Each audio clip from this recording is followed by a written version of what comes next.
Hi everybody, and welcome back to my channel, Librarian California, where today's video is about doing a contemporary and classic mashup. Now, I'd love to tag somebody in this and tell people I thought of this ahead of time and that I'm a great librarian and this was just like the perfect matchup in my head and these two books would totally go together, but it's not true. Now, how did I come up with these two books? Well, first, 2 weeks from today, the day that I'm recording this video, is when my library announced that they'd be shutting down early. Now, I work in an academic library, so we don't really have a whole lot of contemporary stuff. We definitely don't have a whole lot of ebooks that you'd find at like your public library. So I quickly grabbed my phone and I literally went to the Libby app and I searched by what is available right now.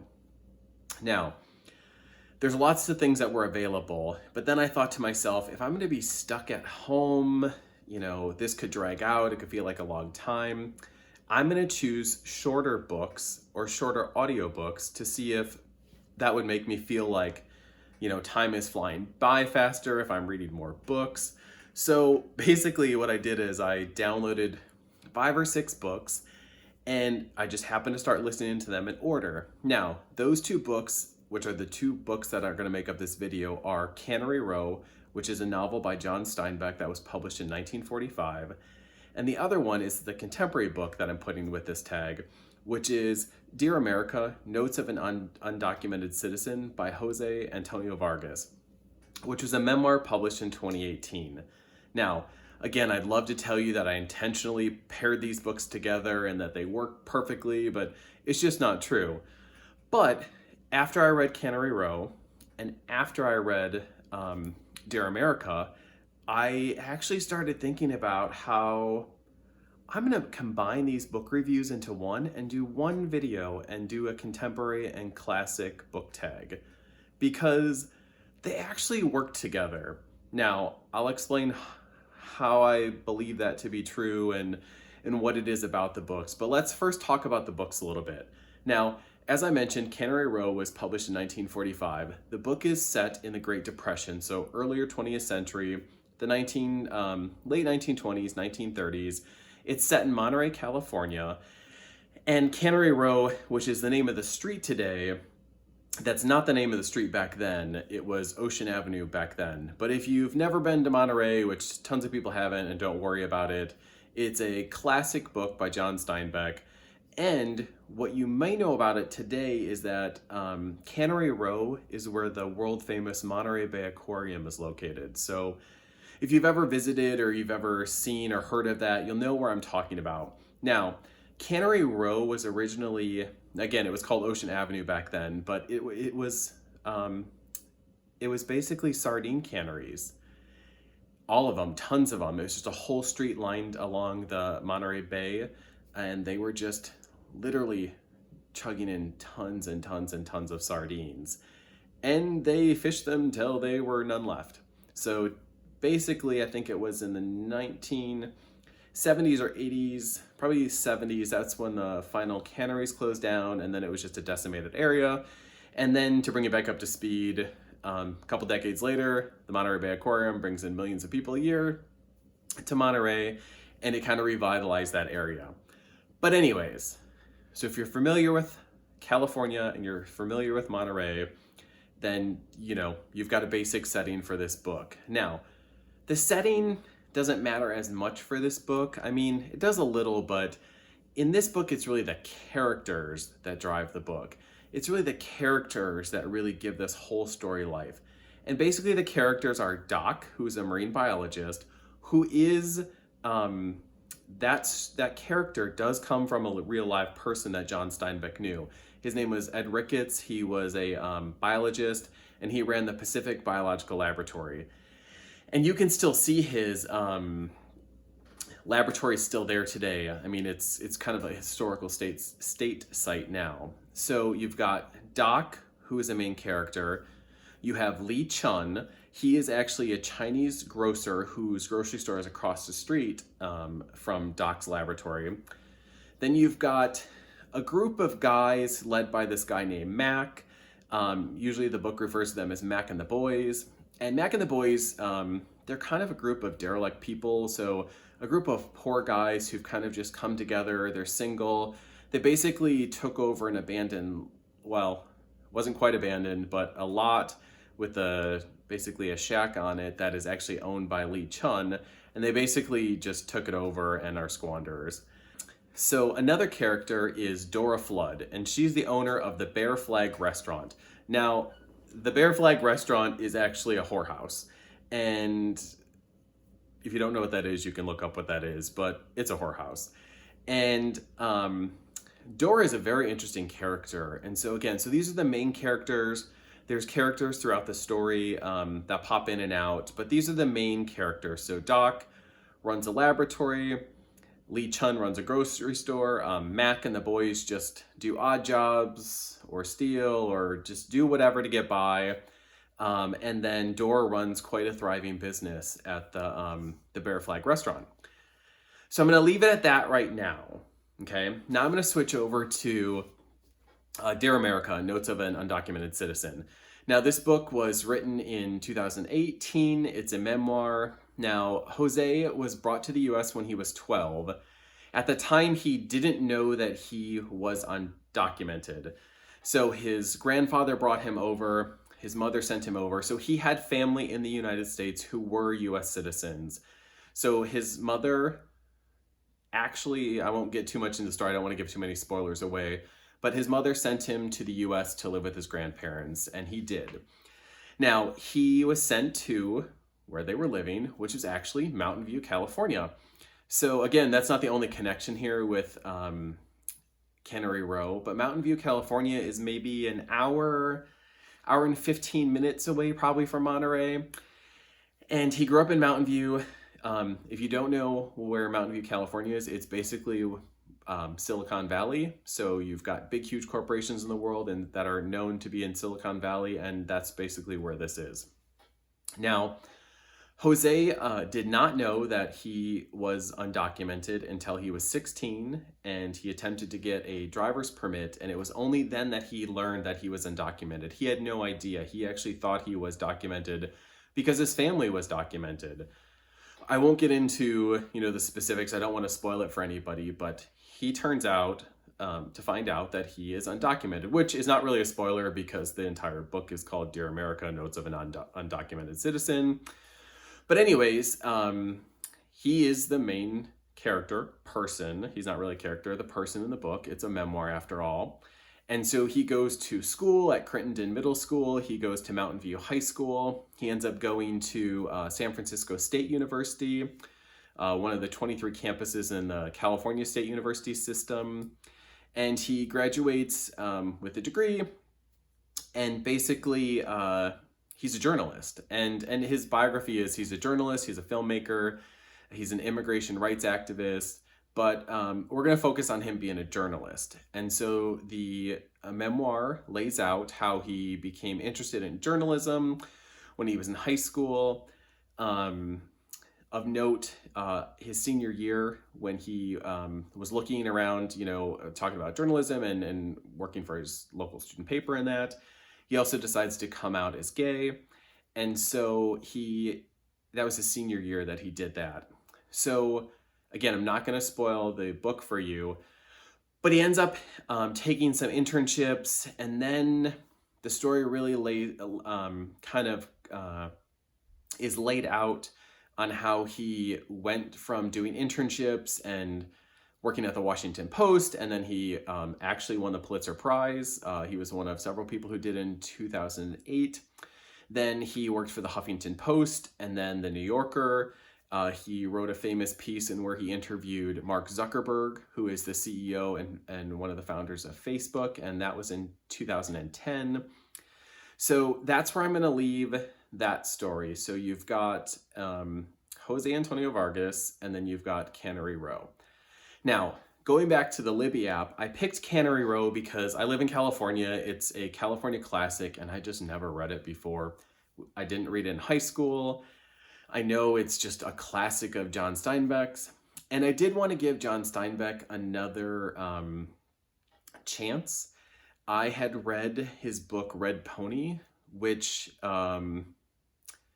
if you love animals and don't like to see animals get harmed or have anything go wrong with them, that is not the book for you.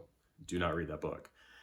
I grew up on a farm, so I'm used to certain things happening, but that is not a book. The title Red Pony is, if you like ponies, I don't know that I would read that book. But anyways, so I'd read that book before and I really wanted to give Steinbeck another chance because I really wasn't a fan of that book. And so I read Cannery Row.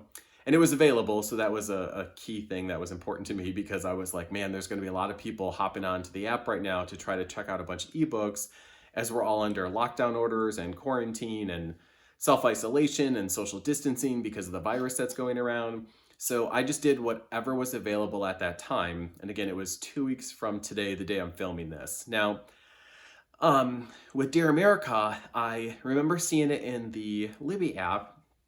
And I was like, this book is familiar to me. I'm trying to remember, why do I know this book? Well, I remembered that it was actually sent to me by the publishers because at my university, I am one of the people in charge of deciding what all the freshmen read as a common read book for the entire freshman class, and then also for the kind of the university campus as a whole. So I get a lot of books sent to me. I get a lot of catalogs sent to me. And I remember the cover, it's bright yellow, and but I hadn't had a chance to read it, and it actually wasn't in my office at the time, so I couldn't remember where I'd put it.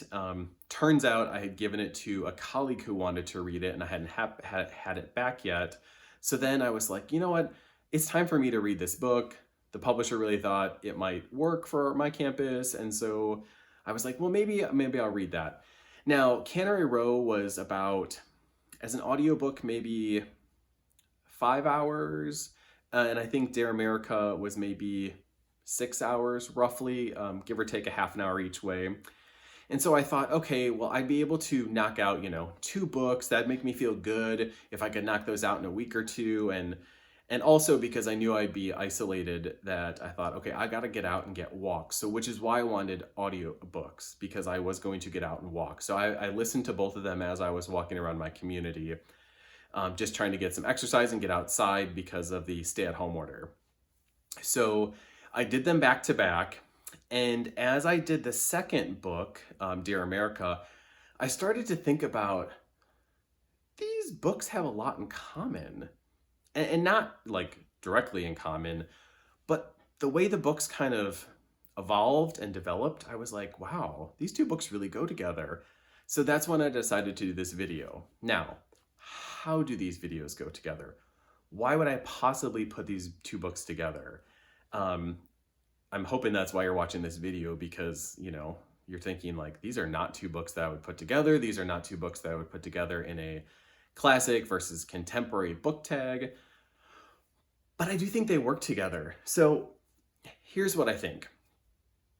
They both take place in California. They take place decades apart, but they're relatively close to each other. Now, Steinbeck's novel is really character driven. It's the development of these characters. And again, if you forget, I mentioned that, the main character is a marine biologist, but then you've got Lee Chung, you've got Dora Flood, and you've got Mac and the boys. These are not the people that are often recognized in a community, especially during the Great Depression. These are not your bankers, these are not your lawyers, these are not the well-to-do in the community. These are really just average, ordinary people who are struggling. And I think that pairs really well with Jose Antonio Vargas. Again, he had different struggles, but they were struggles. And like the Great Depression, his life had many ups and downs. So I see both of these books kind of just in a roller coaster pattern. And I really think that's why they pair well together.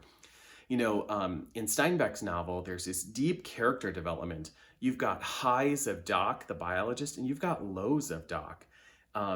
He was a well-educated man and had a good business going, but he had some darker, more lonely moments in the book.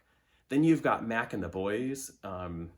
They're just up and down. I mean, there were times where I was just like cringing at things they were doing, and other times I felt very empathetic to them. I felt I really felt their struggles as they just tried to survive, and there's just a lot going on there. And so, without giving anything away, they attempt to do good for others sometimes that can go very, very badly, but that doesn't necessarily knock them all the way down, and they do try to do something right.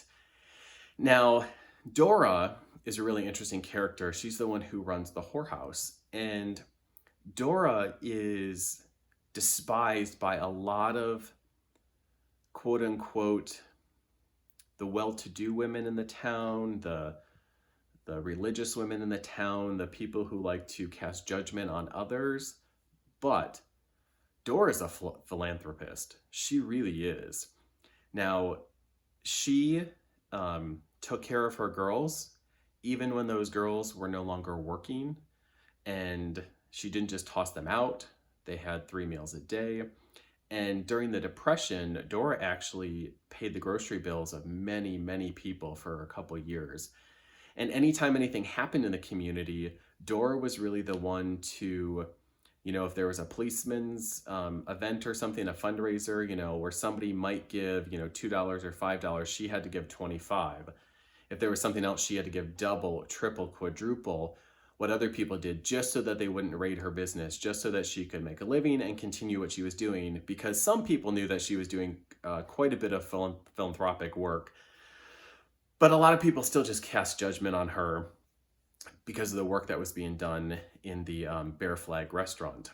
Now, she's a philanthropist, and but again, there's these ups and downs. There's things that go well at the business and things that don't go so well.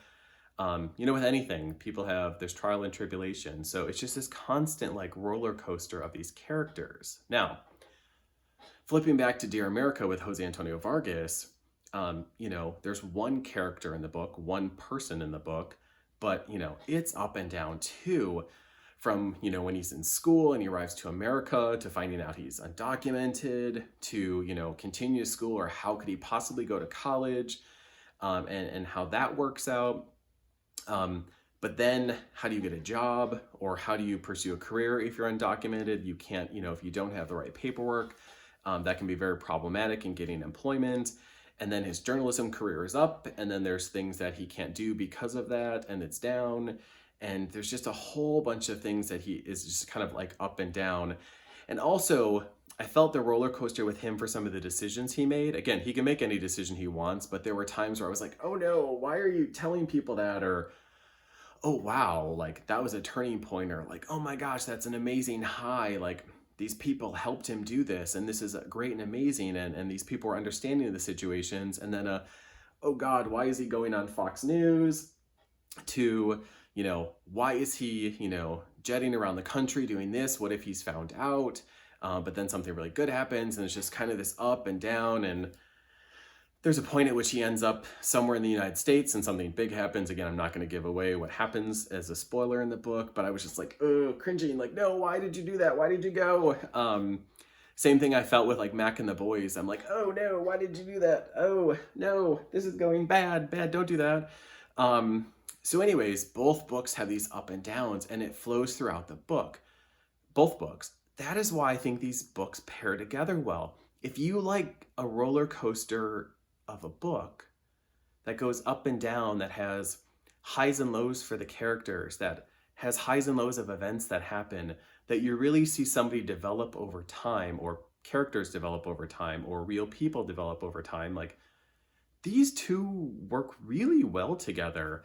And again, they have slight similarities, the California connection, but I really think it's just the people and the characters that really work well together. Again, you can't go in to read one about a book in the Depression, in, the sardine factories of Monterey, in, the 1920s, 30s. The book was written in 1945, but it takes place a little earlier in the Depression, to a 2018 memoir of an undocumented citizen in the United States. I mean, these are very different books, but that feeling you get when you read them where they're just up and down like a roller coaster, up and down. You're not sure how they're going to end. You don't know with both books. I had no idea how Steinbeck was going to end that book. I was like, is he just going to cut it off? Will there actually be an ending? With Dear America, I was like, oh, is he going to get arrested? Is he going to get deported? Is like, what's going to happen to him? Because I really didn't know. I really didn't know anything about him until I actually read the book. And so I had no idea what the ending was. And so I was just like, oh no, what's going to happen here? Like, ugh, like, why are you doing that? Don't do that. So I think if you think about books, like, how they flow differently, these two books flow together really well. And it's definitely a roller coaster. So if you like that feeling, definitely consider reading these two books together. I don't think it matters if you read one before the other, doesn't matter. But I would consider pairing them together. I was really surprised. Now, again, I'd love to say like, I'm a great librarian and like, I totally just thought these two books would pair together well. It's totally not. I was in a panic trying to download as many ebooks as possible because I knew I was going to be quarantined for, none of us really have any idea how long we're going to be on these lockdown orders. So it was just really a by chance. So anyways, if you like this video, you like this mashup, you like seeing how books can be paired together even unintentionally, please consider giving this video a thumbs up and consider subscribing to my channel. And although I know you can't visit your local library right now, or many of you can't, please consider visiting their websites and using a lot of their e-resources that are available online. Until next week, keep reading and hang in there.